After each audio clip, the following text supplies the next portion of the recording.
بسم الله الرحمن الرحيم يسبح لله ما في السماوات وما في الأرض الملك القدوس العزيز الحكيم هو الذي بعث في الأميين رسولا منهم يتلو عليهم آياته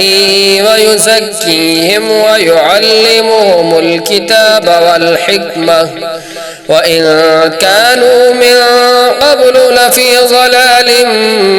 مبين وآخرين منهم لما يلحقوا بهم وهو العزيز الحكيم ذلك فضل الله يؤتيه من يشاء والله ذو الفضل العظيم مثل الذين حملوا التوراة ثم لم يحملوها كمثل الحمار يحمل أسفارا بئس مثل القوم الذين كذبوا بآيات الله والله لا يهدي القوم الظالمين قل يا أيها الذين هادوا إن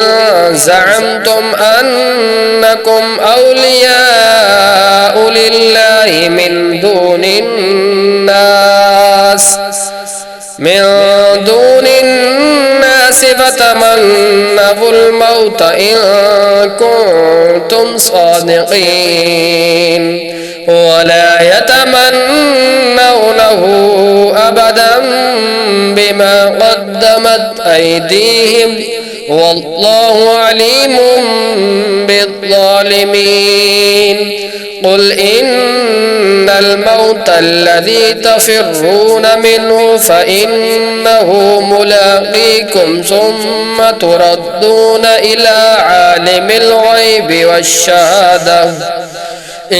عالم الغيب والشهادة فينبئكم بما كنتم تعملون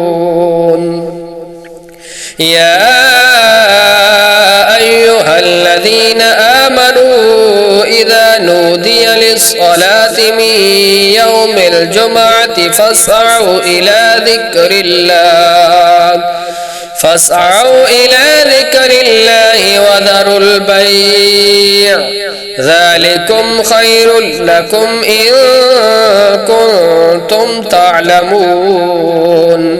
فإذا قضيت الصلاة فانتشروا في الأرض وابتغوا من فضل الله واذكروا الله كثيرا لعلكم تفلحون